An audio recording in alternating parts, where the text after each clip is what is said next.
Madrid ফ্যানরা অনেক বেশি happy ছিল যখন আরভেলোয়া দায়িত্ব নিছে। প্রথম ম্যাচ ছাড়া বাকি যে 3টা ম্যাচ ছিল ওই 3টা ম্যাচে রিয়াল মাদ্রিদ ডমিনেট করে উইন হয়েছে। চ্যাম্পিয়ন্স লিগে মোনাকোকে যেভাবে হারাইছে ওইটা দেখার পর সবাই ভাবতে শুরু করছে, হ্যাঁ মাদ্রিদ হয়তো তাদের ট্র্যাকে ব্যাক করছে। বাট এই যে মাদ্রিদ ফ্যানদের এই হ্যাপিনেস এটা বেশিক্ষণ কিন্তু রাখতে পারে নাই। কেন রাখতে পারে নাই? একজন মানুষের কারণে। ওই একজন মানুষকে হোজে মরিনহো। চ্যাম্পিয়ন্স লিগের ম্যাচে লিসবনে হোজে মরিনহোর ঘরে গিয়ে রিয়াল মাদ্রিদ এক হালি হজম করে আসছে। এক হালি হজম করে এখন চ্যাম্পিয়ন্স লিগের 3 নাম্বার পজিশনে ছিল। 3 নাম্বার পজিশন থেকে 9 নাম্বার পজিশনে চলে গেছে। 9 নাম্বার পজিশনে মানে প্লে অফ ম্যাচ খেলতে হইতেছে। আর প্লে অফ ম্যাচে আবারও সেই হোজে মরিনহো। আপনি একবার চিন্তা করেন, আমরা 2 দিন আগে এদের বিপক্ষে 4 গোল হজম করছি। সামনে এদের বিপক্ষে আমাদের 2টা ম্যাচ খেলতে হবে যদি রাউন্ড অফ 16-এ কোয়ালিফাই করতে হয়। মানে কপাল যে খারাপ, সব দিক থেকেই খারাপ। তবে বেনিফিকার বিপক্ষে যে ম্যাচ ছিল ওই ম্যাচ যদি আমি সাইডে রাখি, ওই ম্যাচ সাইডে রাখা মাদ্রিদ যে 3টা ম্যাচ উইন হয়েছে ওই 3টা ম্যাচ নিয়ে কথা বলি, তাহলে দেখেন মাদ্রিদ ওই 3 ম্যাচে টোটাল 10 গোল স্কোর করছে। মাদ্রিদ কনসিড করছে শুধুমাত্র 1 গোল। 2 ম্যাচে মাদ্রিদের ক্লিন শিট ছিল। যেটা দেখার পর আমরা ফ্যানরা ভাবতে শুরু করছি, স্পেশালি মাদ্রিদ ভাবতে শুরু করছে হয়তো আলভারোকে দিয়ে মাদ্রিদ কিছু করতে পারবে। মাদ্রিদ ফ্যানরা ভাবতেছিল আমরা এতদিন যা চাইছিলাম ওইটা আমরা এখন পাইতেছি, হয়তো আমরা লিগে ব্যাক করতে পারি, হয়তো আমরা চ্যাম্পিয়ন্স লিগে ভালো করতে পারি। বাট হোজে মরিনহো সব কিছু একদম শেষ করে দিছে। আমি হোজে মরিনহোর ম্যাচ নিয়ে কথা বলবো না, আমি কথা বলবো মাদ্রিদের ফিউচার নিয়ে, আলভারোর ফিউচার নিয়ে, মাদ্রিদে ফিউচারে যে কোচরা আসবে এদের সিস্টেম নিয়ে। সর্বপ্রথম আমার একটা প্রশ্ন, আলভারোর যে সিস্টেম এটা কি মাদ্রিদে লং টার্ম কাজ করবে? দেখেন আমি সরাসরি উত্তর দেই, আলভারোর যেই সিস্টেম ওইটা মাদ্রিদে লং টার্ম কাজ করবে না। এটা আপনারা লিখে রাখেন। আর কেন বলতেছি কাজ করবে না, ওইটা আপনারা সম্পূর্ণ ভিডিও দেখার পর ধারণা পাবেন। এই যে বেনিফিকার ম্যাচ সাইডে রাখলে আমরা যে পজিটিভ রেজাল্ট পাইছি, ওই পজিটিভ রেজাল্ট আমরা আগেও পাইছি যখন জাভি আলোনসো ছিল। জাভি আলোনসোর লা লিগার ফার্স্ট 14 ম্যাচে আমরা 13 ম্যাচেই উইন হয়েছি। এই যে লাস্ট এল ক্লাসিকো হারছি না আমরা, ওই এল ক্লাসিকোর আগে আমরা 5 ম্যাচ আনবিটেন ছিলাম, 5 ম্যাচ আমরা উইন হয়েছি। আমার কথা হইতেছে আমরা রেজাল্ট তখনও পাইছি জাভি আলোনসোর আন্ডারে, আমরা রেজাল্ট এখনও পাইতেছি। বাট রেজাল্ট দেখলে হবে না ভাই, আমাদের ম্যাচের সিস্টেম দেখতে হবে, গেম ম্যানেজমেন্ট দেখতে হবে, ট্যাকটিক্স দেখতে হবে। আলভারোর যে সিস্টেম, আমি কাউন্টার ছাড়া কোনো কিছুই দেখতেছি না। বেনিফিকার বিপক্ষে আমরা কাউন্টার কি দেব? হোজে মরিনহো আমাদেরকে যেইভাবে দেখাইছে ওইটার পর কাউন্টার দেওয়ার কোনো সুযোগ ছিল না। বাট আলভারোর যে সিস্টেম ওইটা হইতেছে জাস্ট কাউন্টার করো, প্রেস করো, 10 জন মিলে অ্যাটাক করো, আবার 10 জন মিলে নিচে আসো। এটাই আলভারো সিস্টেম, আমি যেটা বুঝতে পারছি। বাট এটা কতদিন কাজ করবে, কিভাবে কাজ করবে? এক ম্যাচে ভালো অ্যাটাক করতে পারবে, পরের ম্যাচে কিছুই করতে পারবে না। এটা জাভি আলোনসোর সময় ছিল, এখনও আছে। আলভারো আসার পর যে জিনিসটা, যে ব্যাপারটা আমার সব থেকে বেশি ভালো লাগছে ওইটা হইতেছে ড্রেসিং রুমের যে প্রবলেম ছিল, ড্রেসিং রুমে প্লেয়ারদের মধ্যে যে কানাকানি ছিল ওইটা বন্ধ হয়েছে। প্লেয়াররা এখন সুন্দরভাবে খেলতেছে, প্লেয়াররা এখন মিলেমিশে থাকতেছে। আলভারো এই জায়গায় সাকসেস। বাট বলা যায় না ভাই, এটা মাদ্রিদ, এখানে সবাই সুপারস্টার। যে কোনো সময় আবার নতুন সিনারি শুরু হইতে পারে, নতুন অভিযোগ শুরু হইতে পারে, প্লেয়ারদের ড্রামা শুরু হইতে পারে। বাট রাইট নাও সিচুয়েশন কন্ট্রোলে আছে, যেটা জাভি আলোনসো কন্ট্রোল করতে পারে নাই। আর আলভারো যে প্লেয়ারদেরকে ম্যানেজ করতে পারতেছে, কন্ট্রোল করতে পারতেছে, এটার রেজাল্ট, এটার ইম্প্যাক্ট আমরা মাঠে পাইতেছি প্লেয়ারদের পারফরমেন্সের উপর। এতদিন কি হয়েছে, জাভি আলোনসো যখন ছিল তখন আমাদের অ্যাটাকিং লাইনের কেউই প্রেস করে নাই। ভিনিসিয়াস প্রেস করতেছে না, এমবাপ্পে প্রেস করতেছে না, মিড কাজ করতেছে না, ডিফেন্সিভ লাইন কাজ করতেছে না। বাট এখন সবাই ট্রাই করতেছে। আর এই যে প্রবলেমটা, এটা আলভারো খুব ভালোভাবেই ম্যানেজ করতে পারতেছে। বাট আমাদের ডিফেন্সিভ লাইনে প্রবলেম আছে, আমাদের অ্যাটাকিং লাইনে প্রবলেম আছে। বিগ প্রবলেম আমাদের মিডফিল্ডে। ডিফেন্সিভ লাইনে প্রবলেম কেন? ডিফেন্সিভ লাইনে প্রবলেম হইতেছে আমাদের প্লেয়ারদের ইনজুরি। ট্রেন্ট নাই, কারভাহাল নাই, আর মিলিটাও নাই। সো এদেরকে ছাড়াই কিন্তু খেলতেছে। এরপর অ্যাটাকিং লাইনের মেন প্রবলেম ক্রিয়েট হইতেছে মিড থেকে, যেহেতু আমাদের কোনো মিড কন্ট্রোলার নাই। আমি গতকালকে একটা রিপোর্ট দেখলাম যে রিয়াল মাদ্রিদ সামার ট্রান্সফার উইন্ডোতে মিডফিল্ডার সাইন করাবে। এতদিন পর চিন্তা করতেছে, সিজন শেষ হইতেছে এখন, তাও এই সিজনে না, সিজন শেষ হওয়ার পর মিডফিল্ডার সাইন করাবে।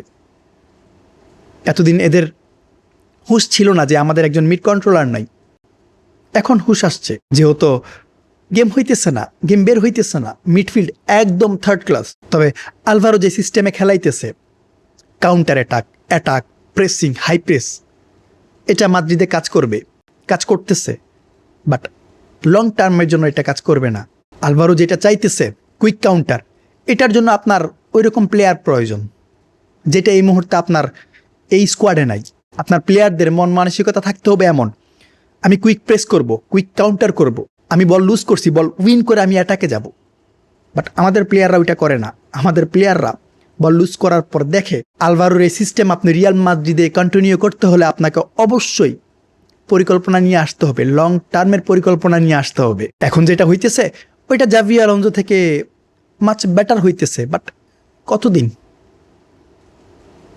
2 মাস, 3 মাস, 6 মাস, এরপরে এটার কাজ করবে না। এখন যেটা কাজ করতেছে আলভারো, যেটা করতেছে এটা অল্প সময়ের জন্য।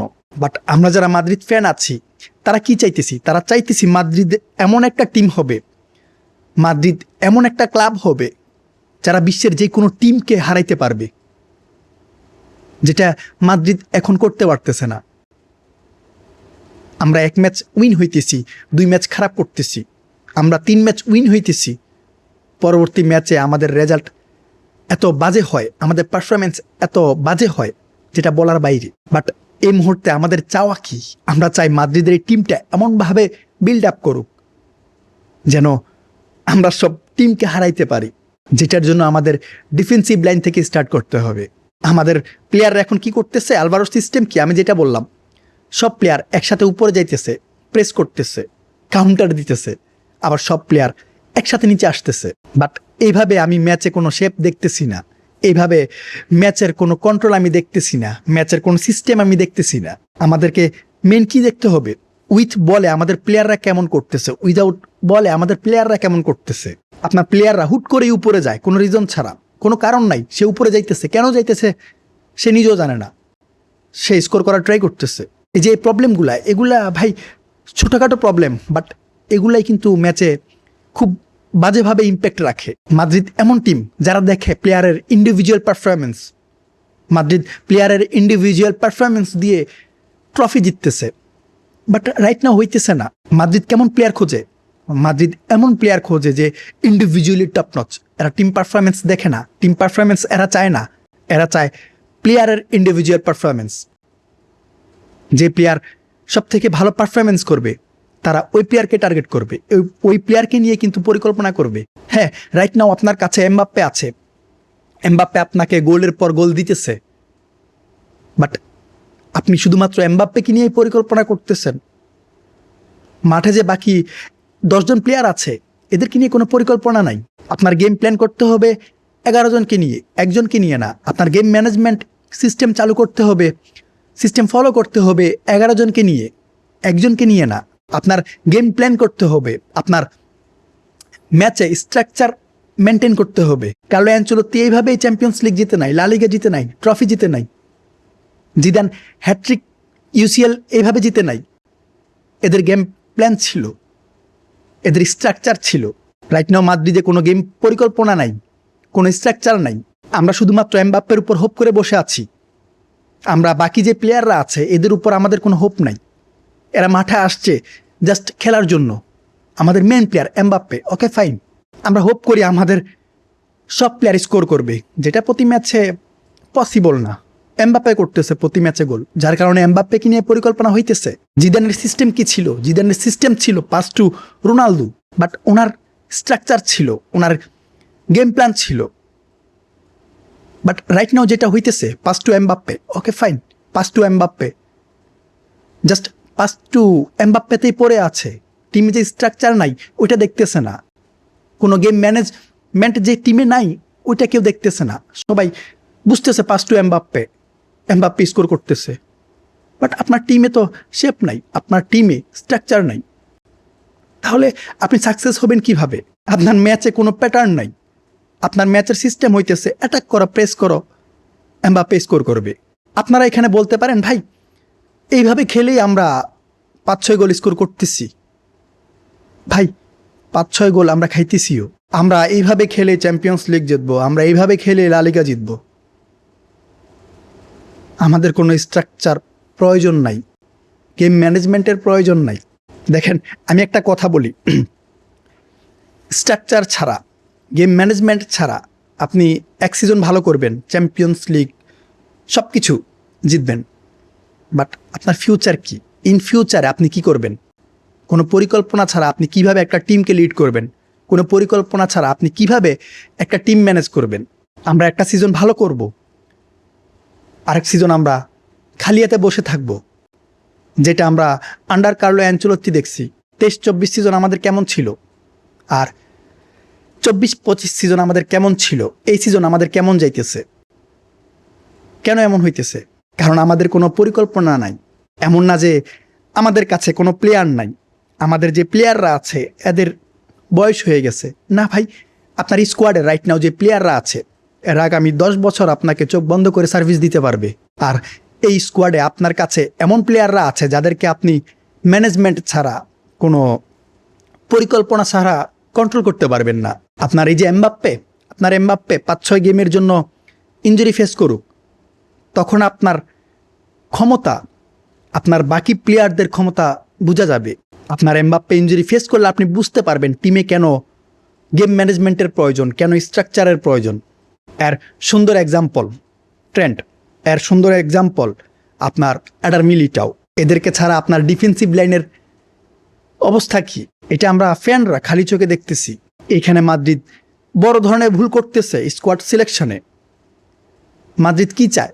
ওকে ফাইন, মাদ্রিদ তারকা চায়, সুপারস্টার চায়, তাদের কাছে সুপারস্টার আছে, বাট সুপারস্টার আপনার ফার্স্ট প্রায়োরিটি। আপনারা যেহেতু প্লেয়ারের ভ্যালুতে ফোকাস করতেছেন, তাহলে আপনার ব্যাকআপ প্ল্যান থাকারও তো প্রয়োজন আছে। এই যে আপনার ডিফেন্সিভ লাইনের প্লেয়াররা ইনজুরিতে, আপনার ব্যাকআপ প্ল্যান কি? কিছুই না। আপনাকে একাডেমির দিকে ঝুঁকতে হইতেছে, আপনাকে মিডফিল্ডার ডিফেন্সিভ লাইনে শিফট করতে হইতেছে। তাহলে আপনার ব্যাকআপ প্ল্যান কোথায়? আপনার টপ প্লেয়ার, আপনার মেন প্লেয়ার ইনজুরি ফেস করলে আপনার যে ব্যাকআপ প্লেয়ার লাগবে, ওই ব্যাকআপ প্লেয়ার কই? ব্যাকআপ প্লেয়ার যারা আছে এদেরকে দিয়ে হইতেছে না। হইতেছে না কেন? হইতেছে না কারণ আপনার কাছে স্ট্রাকচার নাই, আপনার পরিকল্পনা নাই। আপনার যদি পরিকল্পনা থাকতো, আপনার যেই বেঞ্চ টিম, ওইটা দিয়ে আপনি ম্যাচে ভালো করতে পারতেন, ওইটা দিয়ে আপনি মেন টিমের 80% গেম বের করে নিয়ে আসতে পারতেন। বাট আপনার যে পরিকল্পনা নাই, এই পরিকল্পনার অভাবেই কিন্তু আপনার রাইট নাও এমন সিচুয়েশন।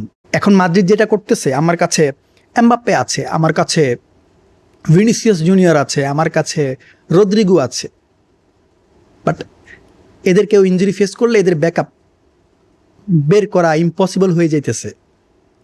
এদের ব্যাকআপে কোনো প্লেয়ার নাই। আপনার লেফট উইঙ্গে ভিনিসিয়াস জুনিয়রের ব্যাকআপ নাই। তাহলে আপনি কোন পরিকল্পনায় আছেন? আপনার রাইট ব্যাকে ট্রেন্টের কোনো ব্যাকআপ নাই। কারভাল যদি ক্লাব ছাড়ে, তাহলে ট্রেন্টের ব্যাকআপ কে? ভালভার্দে? না, ভালভার্দে মিডফিল্ডার। আপনার লেফট ব্যাকের ব্যাকআপ নাই, আপনার এডার মিলিটাওর ব্যাকআপ নাই, আপনার জুড বেলিংহ্যামের ব্যাকআপ নাই। তাহলে আপনি কোন পরিকল্পনায় বসে আছেন? আপনার টিমে যে স্ট্রাকচার নাই, যেটা আমি বলছি ভাই, সত্যি স্ট্রাকচার নাই, গেম প্ল্যান নাই। যত বড় কোচই আসুক, যদি ফিউচার পরিকল্পনা না থাকে, লং টার্মের পরিকল্পনা না থাকে, তাহলে আপনি ওয়ান সিজন ওয়ান্ডার হবেন। এক সিজন ভালো করবেন, পরের 2 সিজন আপনাকে খালি হাতে থাকতে হবে।